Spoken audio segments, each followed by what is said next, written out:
OXFavor. This is one more, please.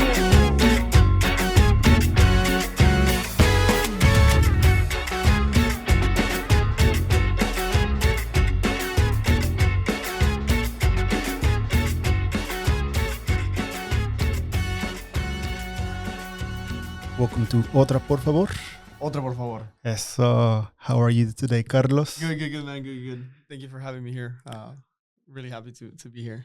Man, I'm you know, it's one of the collaborations. I look forward to every collaboration that I've done, right? But this one right here in particular, the reason why I invited you is because I've seen your work and it's very good, but it's also like I'm pretty sure there's a lot of responsibility behind it to come out some good product and, you know, deliver the best you can be, like, for an artist and whatnot. So you're doing a great job at it. Thank you, man. Thank you. Yeah. It is hard. Not necessarily hard, but it is a big, like you said, a responsibility, because it's like there's a lot of people that want to get that job or that want to be in that position, and you have to make sure you do something to make yourself different from other people's works. So yeah, it's been a long ride, but I do enjoy it a lot. I'm glad. But before anything, in the studio I have Carlos Reyes, CLOSRV. He is a photographer, also does video and graphic design. He's worked with various recognizable labels, artists, you know, people that you see that are, you know, pretty well known. He does a lot of their work. So if you guys check out his socials, man, you guys will be amazed by everything he does. And I also want to say thanks to everybody that listens to us. It's a blessing for us when you took the opportunity to check out our episodes and also give us input. Sometimes whatever we say, it sticks to somebody in a good way. And I think that's the goal at the end of the day, is how can we make things better in life? We can't fix everything, but at least something from a story of someone that we invite, you know, what can they feel motivated by? And I also appreciate the audience that, you know, that every time I see them, they give me hi, they say hi, and, you know, they say great episode. Really appreciate it. Even if sometimes they're not good, it's all right. Yeah. No, thank you so much for the audience that keeps watching, and I hope the project keeps growing. So. I do want to say one thing, and I want to say thank you for hooking up the plug before Besame Mucho with the parking. You sent that address, and I was like, oh well.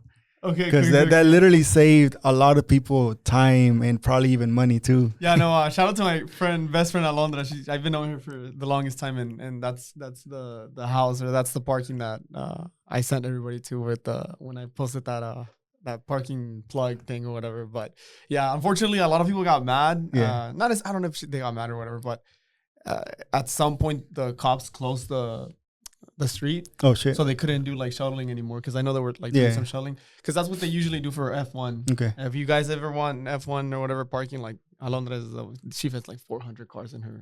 Yeah, there's a lot of cars. Yeah. She has a bunch of land, man. It's crazy, and it's right next. It's literally, you can walk to Dakota. It's actually like a mile away, which is not even that far. Yeah, no, it's not that far. Like it was, you know, I parked and I walked to lot A, and then I took the shuttle from lot A to the to the entrance. Mm-hmm. And it took me probably longer, like leaving the house, leaving from Coda to my house. It took me longer to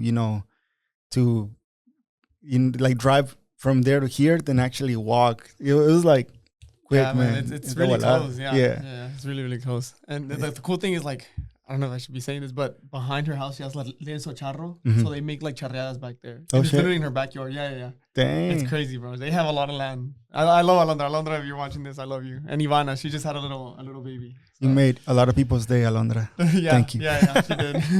And then I want to like say, before we go into your work and you know, the workflow, I want to first, you know, the audience get to know a little bit more about you, and then we're going to get into the section that is called The Life of the Artist, or Life of Carlos.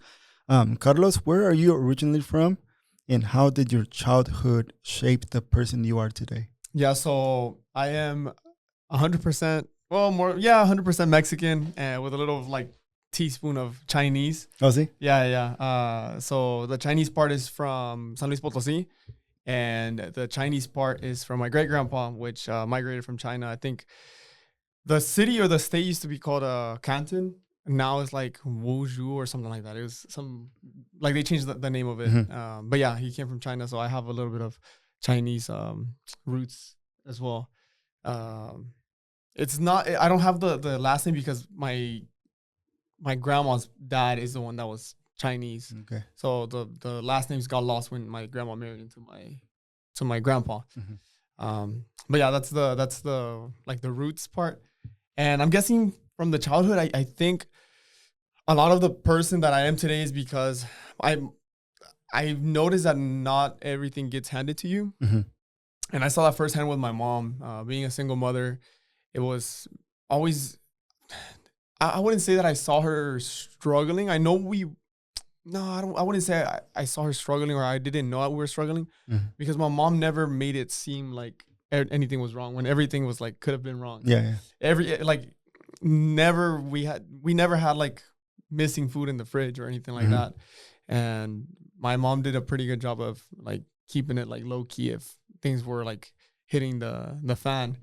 And yeah, I think I learned all of my work ethic and all of that. I think I learned it from my mom because she used to have all these like cleaning offices and like selling tamales, selling food. Like it was super crazy. And I give a lot of that to my mom because I love that woman so much. And yeah, it was a big part of who I am right now is because of her. Because she showed me that you have to just work. You guys are like pretty close, even like up to date?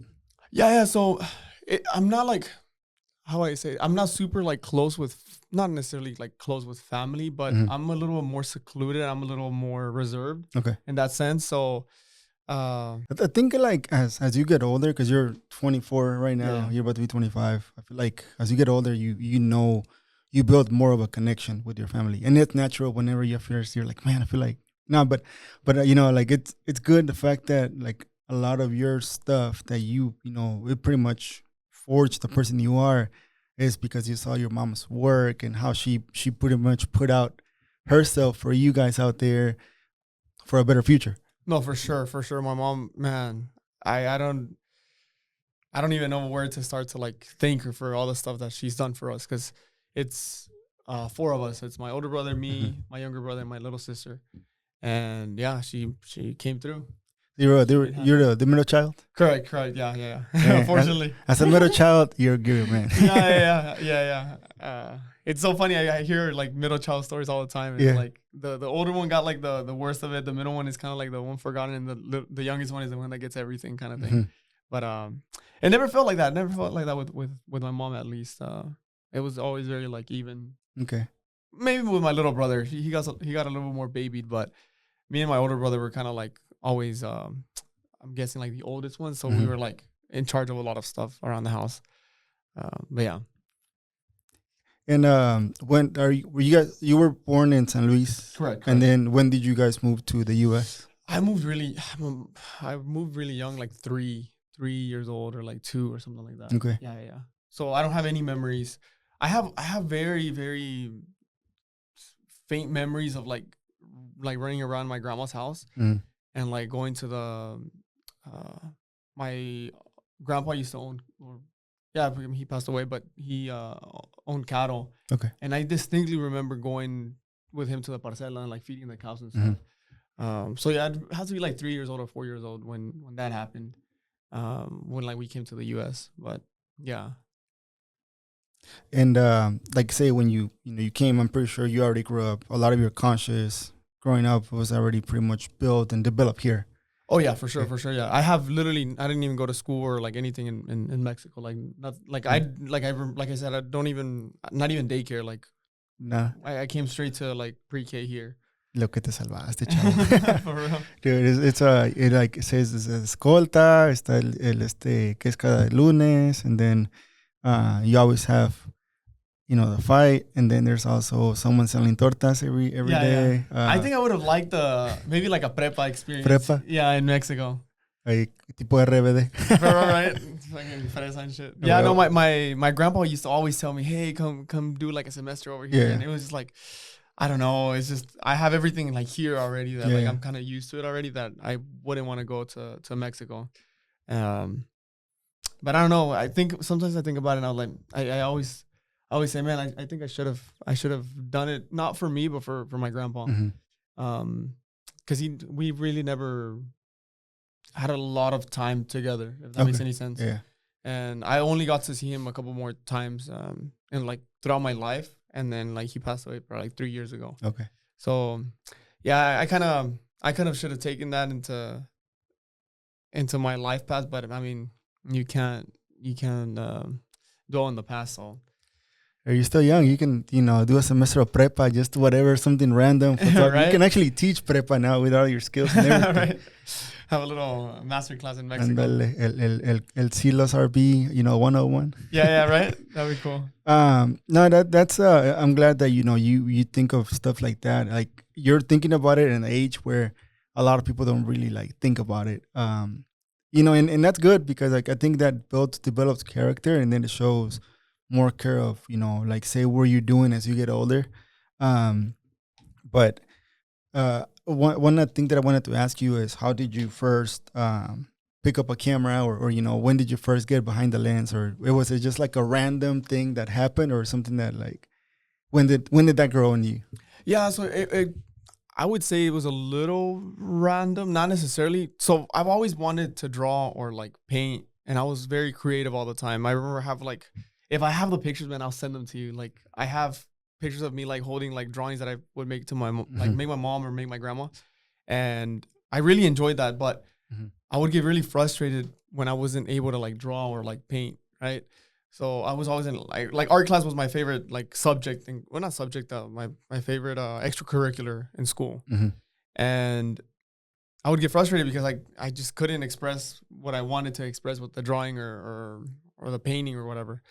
So later in life, around, I don't know, maybe like sophomore year. Yeah, like freshman or sophomore year. I remember Instagram had just came out. Like everybody was starting to like grab Instagram. And it was so funny. One day I was just like scrolling through Instagram. And this girl, her name was Mia Khalifa. Right. Imagine. No, it was Melanie or Marlene, something like. So Melanie, if you're watching this, all of this, it was because of your doing. I don't know what happened to the girl. I'd have to like look for her on Facebook or something. But I remember she posted a picture, and it was super, super like high quality, right? Okay. And I was like, yo, wait, like I like stopped and like I even screenshot it. I was like, what is this? Like, why does it look so good? And it had the blurry background, it had everything, right? And then I literally DM'd her. I was like, yo, dude, like, how did you get this picture? And she was like, oh, I used this camera, blah. And I was like, wait, what do you mean, like, you used the camera? She was like, yeah, I used this camera. It was like a Rebel 80D or whatever, like the standard cameras are, or were, yeah, like it was like a Rebel T3i or something like that. And she told me like, oh yeah, I just used that. And I was like, wait a minute. I was like, I wanted to replicate that. Yeah. So we had a family camera. I think everybody has a family camera that my mom bought specifically to go to Mexico and like to shoot pictures of. We were going to my uncle's wedding, and I went into her closet because I remember we had a camera, but I didn't know if it was still there or we still had it. And I literally grabbed it from I found it and grabbed it from the closet, and I literally like blew off the dust out of the camera. Yeah.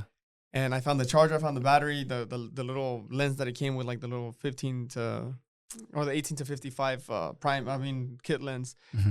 And yeah, man, I put it to work, and I immediately fell in love with it when I started like taking pictures and stuff. And I think as of everybody, like I would take that little thing everywhere, man. Yeah. I would take it to soccer games. I would take it to school. I would like hanging around my neck to school.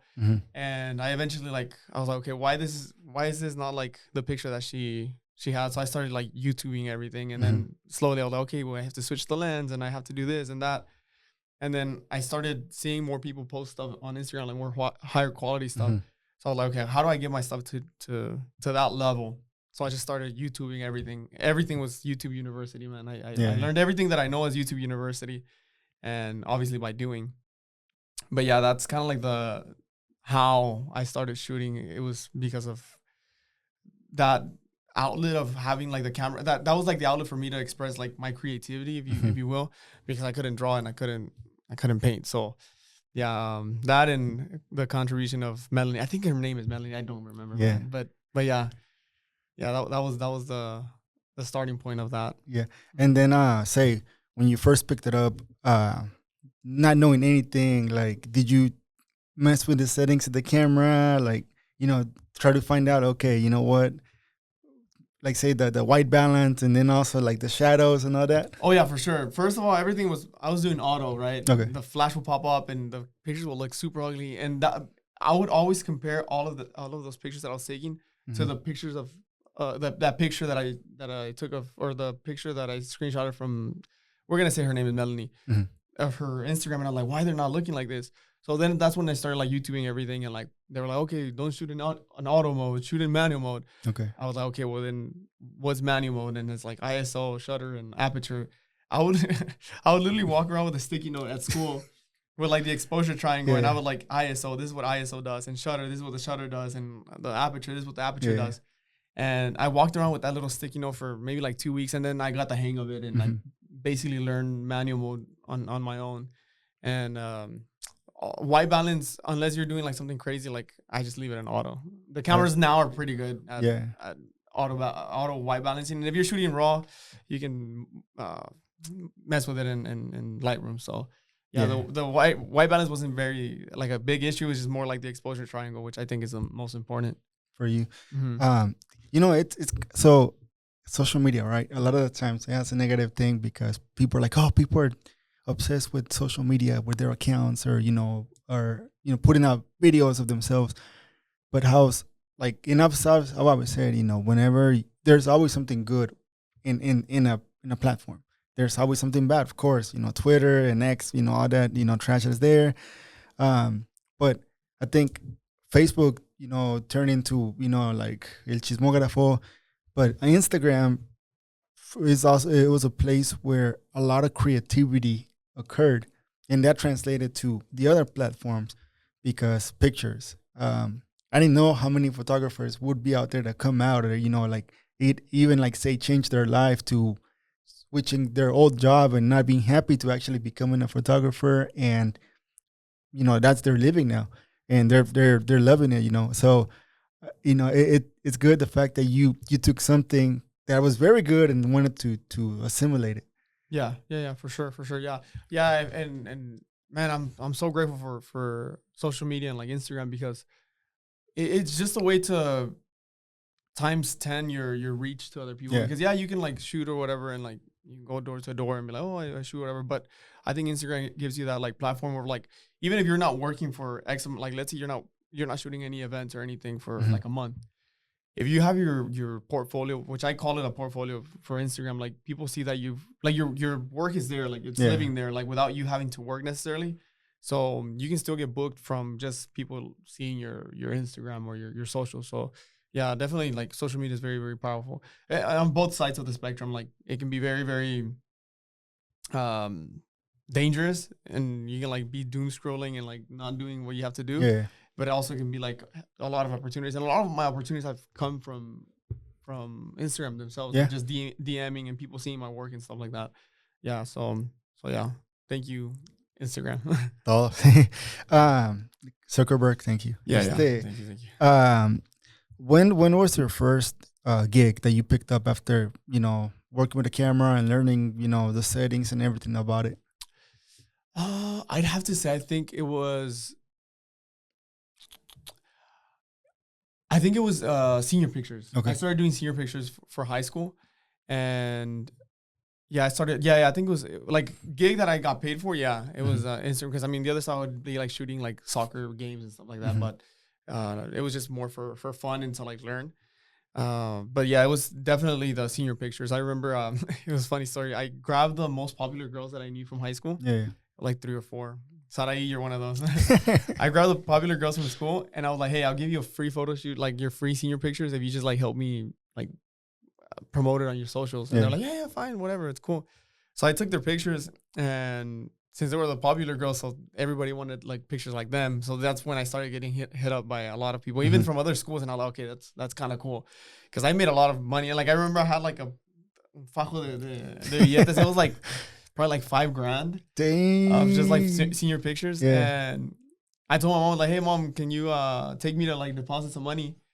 And I was like, can you help me count it? And like, she was like, yeah, sure. And like, I like literally brought her up and I was like, where'd you get all this money? And I was like, well, I've been working. Yeah. And she was like, doing what? And I was like, photos and like senior pictures. She's like, okay, shit. Well, she always like, she never told me like, you got to get a job and you got to get a job. But I don't know, like it was like maybe like the photography, they didn't see it like something serious. Yeah. Until probably she saw the money. And then she was like, okay, I don't have to tell them anything. Like, you're good. Yeah, you're good. Yeah. So yeah, I had made a lot of money that school year with senior photos. So I think it was the senior photos when I started shooting that. And then I started like shooting like quinceañeras and weddings. Okay. Yeah, which I don't like anymore. So don't call me for quinceañera. I'll do a quinceañera or a wedding, but if it's like a relative or like somebody close friend, yeah. But I really don't take 15s, and it's not necessarily that I don't like doing them that much. It's more like time. They're a little time consuming. It's like a whole day thing, and it usually happens on a weekends. On the weekends, I'm pretty much booked. So yeah. So whenever your mom saw this, stash of money, or it's like for a second, did you think like, güey, ¿en qué se metió? Yeah, I think there was like, and it's because we lived in a really bad, like not necessarily bad neighborhood, but here in Austin or in Austin, yeah, okay. We lived there on Montopolis. Okay, so it was drugs were very accessible. Yeah. It was not like, oh, my kid is doing, like, it was like your parents knew like that there was drugs around and stuff. Mm-hmm. So I don't know if she thought I was like, I mean, I don't smoke, I don't drink. But I don't know if she thought like, oh, this guy's like selling drugs or something. But I mean, for like a 16, 17-year-old to have that amount of money in cash at that age is like kind of like weird. But yeah, sí se hizo. Y el IRS, ¿sí le pagaste? Oh, right. No. It was aquí no pasa. No. We're talking about like play money. Yeah, it was play money. Yeah. Play, Monopoly. No. Don't come to us, Biden. Dude, that's funny and cool how you got the stash of money. You could have probably blown it up and buying Yeezys or whatever, but you went to go deposit in the bank. Yeah, I went to go deposit and I probably ended up like buying more gear. I think I bought a camera with that and like a better lens. Yeah, for sure. I don't remember what I did with the money, but I'm pretty sure all the stuff that I like, all the money that I always get, not all of it, but majority of it, like I just reinvested, like either a laptop. I think I bought a laptop and a camera. Okay. With that money. Mm-hmm. Then you basically reinvested in your business, like subconsciously ahí le metiste para lo que iba a pasar ahorita. Yeah, no, for sure. I always had that in mind. Like I need to like I know that like, okay, let's say a camera is X amount of money. Mm-hmm. I know I think about, okay, I'm gonna spend that much money right now, but in like 5 shoots I can get that money back. So it pushes me to get more shoots. If that makes any sense. Y so when did you first get connected with the music industry? From going from quinceañeras, weddings to, okay, you know what, you got hired, or no, outside of that, let's go into like an event that is not a quinceañera or a wedding. I think it was that, like the senior pictures. I mean, if that's like, yeah, it's like senior pictures. What else did I do that was not event related? Anything with like so with the senior pictures, that like the kids, like my friends that I was doing the photo shoots for, they would always tell their parents, or like the parents would see the pictures, and then I would get like hired for like bautizo or like little things like family portraits and stuff like that. But yeah, another like maybe sports and stuff. Yeah, I don't know if I answered that correctly. No, you did. Okay. So in the sports, was the teams will contact you, or was it like the association, or no? Okay, so like like something that I made money off of that wasn't like related. Yeah, no, because the sports, I mean, the people that would hire me were like because my stepdad used to play in a team, and they would like give me money to like shoot their pictures. Yes, okay. Yeah, so I mean, I think everything was always like either like sports, like those quinceañeras, or like events. Because he used to play in a group too, so I would always go to their gigs and like I would practice my shooting at their gigs, always like for free. But I think that helped a lot too, and I think you want to get good at photography. Quinceañeras or like weddings or like events are like the best things, because like lights are always changing, so you have to be like super quick on your feet. But yeah, I think that was that was it. And I mean, I was doing a bunch of like portraits and stuff like that that I really enjoyed. But yeah, other than that, I think, I didn't do any other like commercial work or anything like that for any other brand or any other like industry that wasn't like the quinceañeras or like the events. Yeah. Okay.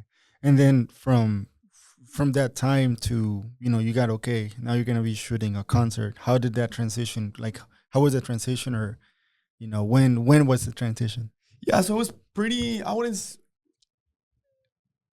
it was like, I don't even know if you call it smooth, because it was kind of like, I had already been shooting my stepdads like when they would go to their gigs. So it kind of felt like the same. Like, yeah, I mean, you can say it was a smooth transition. Like, I wasn't like very like intimidated or anything like that. But I remember my first, I'm pretty sure it was my first event that I shot like with a big music artist. It was Ramon Ayala, actually. Okay. So I pulled up to he was playing at OK Corral. This was like a long time ago, probably like 3-4 years ago or more, probably like 5 or 6 years ago, actually. He was playing at OK Corral. And I remember I went super early, like sound check. And I talked to the guys that were opening for him. Yeah. I don't remember the band's name, but they were opening for them. And I was like, hey, guys, I'm here I really want to shoot some pictures of you guys. I'm barely starting, blah, blah, blah. I want to get my portfolio going. I'll take pictures of you guys if you let me stay for like the event. And they're like, heck yeah, dude, come. They gave me a wristband and everything. And then I sticked around. I shot pictures for them. And then Ramon Ayala came up and I took pictures. I was like, dude, Ramon Ayala. Like, even to this day, like, Ramon Ayala is one of my favorite grupos or whatever. And yeah, that was where I think that was the first event that I shot with like an artist. And those pictures never saw the light of day because they were horrible. Yeah. They were so bad, man. I don't blame the light for it, but the light in that place, I don't want to talk mess about the place, but it wasn't that great. It was like really purple, blue lights. And if you're a concert photographer, those lights suck. But yeah, that was a good like I guess like a good proof to myself that like I can do this. Like if I did it with Ramon Ayala, I can do it with other artists. And I did use that Ramon Ayala content for like portfolio show. Okay. Yeah. And like, say, did you get to meet him? Or For sure. That's good. Yeah, because I kind of like I stuck with the other group, and I was like, oh, I'm part of their group. And yeah, I got to meet all the guys, and I got to meet El Güero, which is the drummer in Paz Descanse, Ramon and the Requinto. Yeah, I got to meet all the guys because they were like in the back just chilling, waiting to go up. And I have some videos too of when I met El Güero. He's really, really, really good drummer, man. Oh man, if you guys see some live videos of him playing, this guy's check it out. Yeah, please check him out. But yeah, I got to meet the guys, and I didn't really I talked more with El Güero Ayala, which I think it's Güero Ayala. If I'm not mistaken. Yeah, he was Ramon Ayala's cousin or something like that. I got to talk to him for a little bit, and then they went up, and I never like interacted with them again after the show. I just went home and edited the photos. Yeah. Still. Yeah. So you had you know what? Cool. It wasn't your best work at it, but you had the confidence. Like, ¿sabes qué? Aquí soy. Oh, sí. Like you had that, like, because I think sometimes when you're in a situation, the reason why I'm saying that is because like, say, I don't know where you get to go to the Mexico contra Chile game here at the Q2. It's like I went 2021, I think. Yeah, I went for. Where did I don't know if you know SUM. SUM. Soccer United. SUM. SUM. Yeah. SUM. Okay, cool. So Kelsey and Gloria. I did some work with them too for the Mexico, like the La Selección. But my friend Eddie, shout out Eddie, he was in town to shoot that. Okay. To shoot that game, because he was like he was helping the SUM or the SUM with like their meet and stuff. So he was the one that like invited me, like, yo, Carlos, we have a what are those things called? Those rooms. What are they called? Media room? No. It was like the little cubicles on top of the. Not un palco. Sí, con catering and all that crap. Because the SUM team was there. So he was like, hey, bro, I got some tickets if you want to come pull up. And I was like, all right, cool. So I went and I enjoyed the game. But yeah, I didn't really do much for that game. But yeah, sorry I cut you off. But No, yeah, no, I was there. you're I good, was there. you're Yeah, good. yeah. Well, you know, when I went there, like I've always wanted this podcast to, okay, we're gonna talk about soccer, but get coverage of the games, get access to cover it, and somehow network with the people that are covering the games, and then, you know, the people that you see on TV. And that was that day I volunteered, and that was like one of my friends, like, hey, the company I work for, they need volunteers for the game, like as a photo marshal. So I'm like, yeah, cool, I'll go. So you got to press access. It was the first time applying for a credential.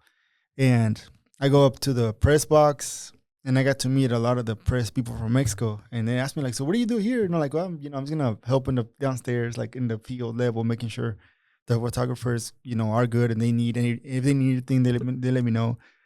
They're like, okay. And they're like, so do you do anything? Like, yeah, not telling them about the podcast and everything. And then I showed it to a couple people. They're like, man, you have something in you that, that you're part of this. Like, just by you being here, like you're part of it. And I think that motivated to, dude, I am part of this. So then, like, okay, I now need to do whatever I'm doing here, but with Austin FC related stuff, because that's the team right there. So by then we were talking about Austin FC, but not really connected with, the FO from there.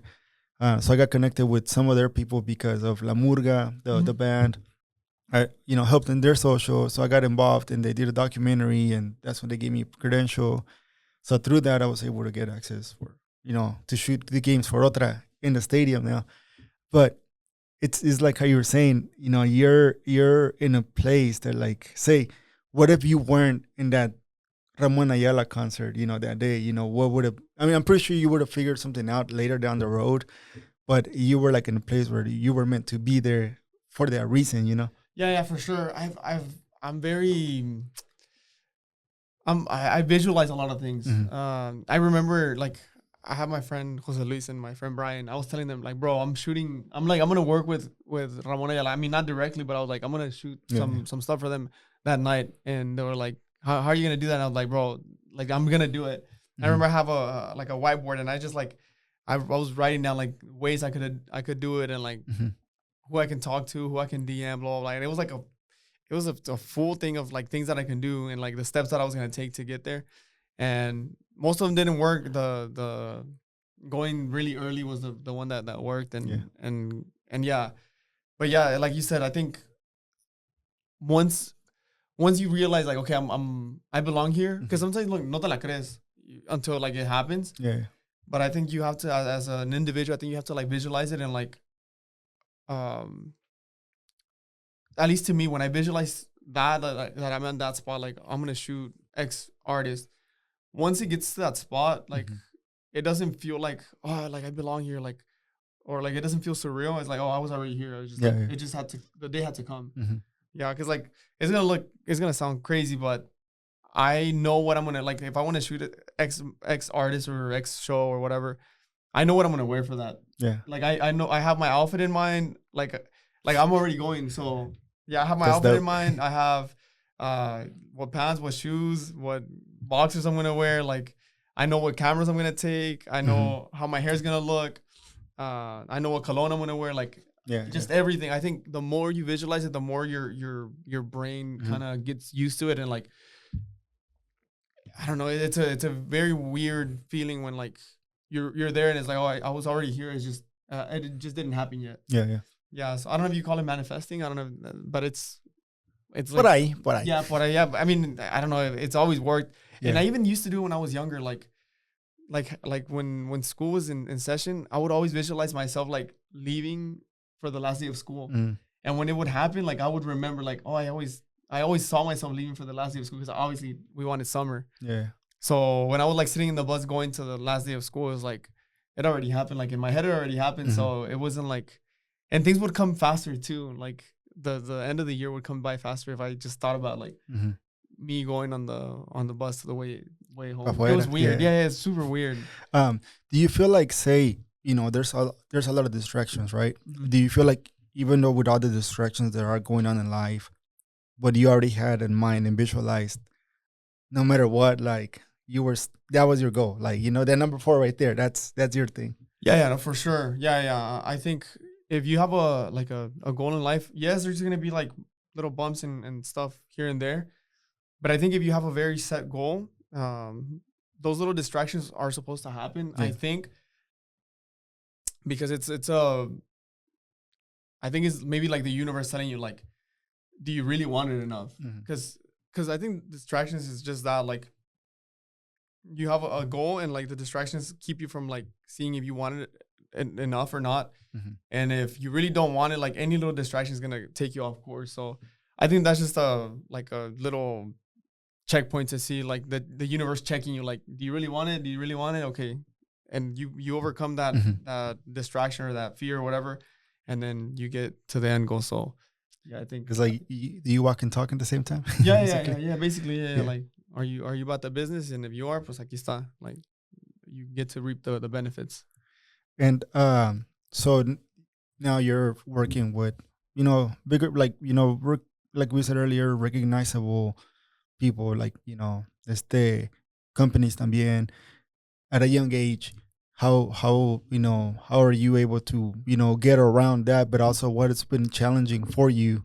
And, because a lot of the stuff, you didn't have like a source, you didn't have like, say, for example, someone in the past like, oh, this how you do it. Like, you have to figure out for yourself what has been some challenges, but also what has been like, how do you get around that? Like, okay, I'm gonna get this job done and iba a salir con madre. I think a lot of it is like self-belief, man. Because like you said, I didn't really have anybody that like was there to like guide me or anything. So if anything, it was just like self-belief and like future me, like just thinking of future me, where future me was gonna be at, and knowing that like I was gonna basically think past me or like present me, like, okay, thank you for like keep going. Because like I think about that all the time. It's like, dude, if I gave up and I kept working at that like 9 to 5, like it would have been like I wouldn't be enjoying life. So I always think my past self, like, yo, thank you for like keep going, like for like keeping the ball rolling. And yeah, I'm always thinking of that future self. I want that future self to be happy of me today. So yeah, I think it's just a lot of self-belief when it comes to like getting the work done. I don't know if that answered the question. It did. Yeah, okay. And like what has been like something challenging you've encountered as a photographer or as a media, or like say when you do media or you're doing graphic design? I'd say at least in like the regional mexicano, I think the most challenging los balazos. Right. No, the most challenging thing I think would be that back then, maybe like 2-3 years ago, and at least in the regional mexicano space, they didn't value photos and videos as much as they do now because of social media. And I think that was the hardest thing, like charging for that. They thought it was just like a not necessarily a luxury, but like it's just like it's just pictures, like it's just video. I don't know. I personally think that the photographer is as important as like the sound guy and the light engineer and like the stage manager. Like everybody has their own little key roles, but I think the photographer is definitely one of the important pieces of the puzzle, because you're like, the photographer's job is to make sure they capture like the essence of like the show and the essence of like how the artist performs. And if the show is any good, like that's the only kind of proof that they have that the show was good. So that's what they use for like future events. Or let's say somebody didn't go to, I don't know, Fuerza Regia concert, but they see that video, it's like, okay, I missed out. So let me make sure like next time they come to my city or close to my city, I book a ticket. So I mean, it helps a lot because it's like the photos and the videos, it's all you have past that event. So yeah, I think that the most challenging thing was that, like, trying to charge for something that I know is valuable, but they don't yet, or they didn't at that time. Now they're catching up. Like, they're starting to get like their teams going because they need to keep up with social media. So going into that, right? Like, you're breaking habits in how, especially for regional, but how a lot of that stuff is turning out. I don't know. Like, I remember back in the 2013, you still see videos like from Regional Mexicano. Regional Mexicano still like had a very, old school like vibe, pero Yeah. como que no tenía algo que no era novedoso, como que no Sí. estaba de acuerdo con lo que estaba pasando en otras industrias o otros géneros. But I don't know when was that change. I don't know who did that change, but like say the last video of Yaritza Su Esencia y Grupo Frontera. Mhm. I mean, just that tone itself, and or whatever place they're at, the everything they use, like, okay, it's simple, it's straightforward, but it looks badass. I think they found like, okay, there's an importance of that work for our industry, for what we're doing, and if we want to continue to bring in the people, which like the audience, yeah, the music's gonna be great. They're gonna still go buy a ticket, but now you're gonna be able to appreciate it more because the music video is badass, the song is badass. Whoever's behind the scenes is doing a great job. So all of that is helping them grow to what it is right now in the world. I think the work the person that was a photographer, videographer, like you guys did part of that, so Regional Mexicano can be what it is right now. Exactly. I think a lot of, obviously, Frontera and everybody's music has been like amazing, right? Like I think the Regional Mexicano took over like last year, and I know it's gonna take over this year too. But I think last year was probably the year. Last year and the year before that, where like we got a spot in like a spotlight when like it came to like Frontera and like Fuerza and Peso and stuff like that. Because of that, I think the videos now match industry standard. Yeah. I think before they didn't, and I know like for sure hip hop has that they set that standard like super high all the time with all the like Travis Scott videos and stuff like that. So I think it feels good to now see like my people like have that standard for their videos too. So yeah, I definitely do think like if you're gonna release a project or whatever, it has to like check all the boxes all around, not just like, oh, it sounds good, or like, oh, the lyrics are cool. Because at the end of the day, it's like it's like a big funnel, and like the more funnels you can have to like push that project out, like the better. So video, like YouTube and Instagram and like TikTok and all the social media. So yeah, I'm really happy that the videos are starting to look good, because like people are now like dang, these Hispanics or these Mexicans are doing some crazy shit. Yeah. Now, I say like even with K-pop, como esos güeyes desde el principio, pinche hit after hit after hit, like the graphics and everything.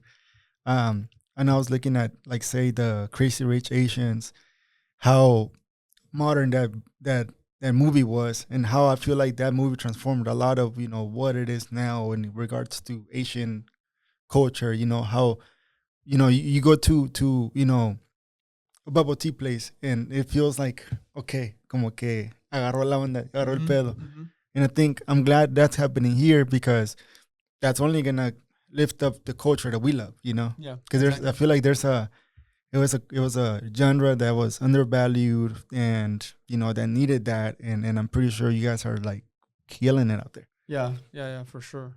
Yeah, it was. Yeah, I feel like we were always like, at least like the regionales, like it was there, but like it was like in the shadows, like it was like trying to come out, and then eventually like Frontera and like all these other big artists like just started throwing everything at the wall, and yeah, and now we're here. Y la vamos a seguir dando. Yes, for sure. No, that's cool. I have one last question. This is sort of I would say like more like a personal thing for you. Amidst all of everything that you do, all the work that you do, in your schedule, what is something that Carlos does to remain sane and to take care of his psyche? Yeah. Oh man, that's so. Tuesdays and Thursdays, I go with grandma, and I just sit there. She makes food. I eat, and I just talk to her. And I think that's one of the days that I look forward to the most. Like at least when I'm here, like in town, and like I'm not out of town or working or whatever. I think that's one of my favorite things to do. Just like because it's very peaceful. Like I literally just go sit down and like I can have like so many projects and like all these like I just got back from like Houston or I just got back from LA or whatever. And my grandma doesn't like I don't really tell my grandma that stuff. Like sometimes I don't like to worry her. Yeah. But like I could be like in another whole state or like a country and then go there the next day and like act like nothing happens and like I don't know, it just feels good to like separate, like disconnect from that life when I go to my grandma. So for sure, number one is like going to my grandma's and like eating her good food. And obviously just like hanging out with her and talking to her. And then the other ones I think would be, I like to read. I like to read a lot. So anything that keeps me away from like electronics, because I'm always either in front of a computer, a phone, or a camera. Yeah. Anything that keeps me away from the electronics, I'm all for it. I like to wake up really, really early. So gym helps. Okay. Gym and audiobooks or gym and like reading. And I like to play chess too. So I just play chess on my phone whenever I can on little breaks. Yeah. What else can I do to keep sane? Yeah, that's about it. And it's kind of weird, but passion projects also like keep me sane. So it could be still like shooting and editing, but if it's something that like it's more like for me that I don't really have to like it's not work or anything like that, that keeps me sane too. So doing like little things on the side. So yeah. That's pretty cool, man. Cool. Carlos, thank you for being here, man. Dude, yes, thank you. I really appreciate it. Thank you for sharing your story. And I'm pretty sure, like that behind the great work, there's a great person. And hopefully anyone that gets to listen to this right here can, like I said earlier, take something and I don't know what it could be, but it can be you never know. Like this podcast has fortunately helped someone get a job.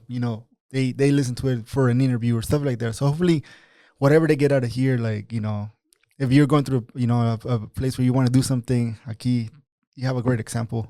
De que se puede, raza. See, guys, visualize it.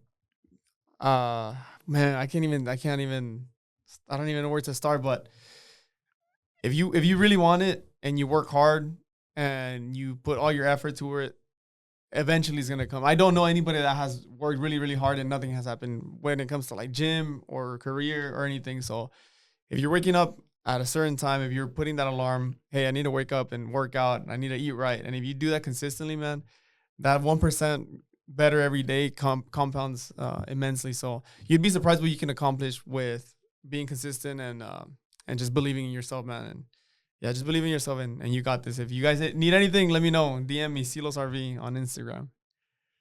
Ya se la saben, raza. Once again, ahí se cuidan, se portan bien y arriba la América. No, pórtense mal un ratito, ¿no? También, a huevo, chingue su madre.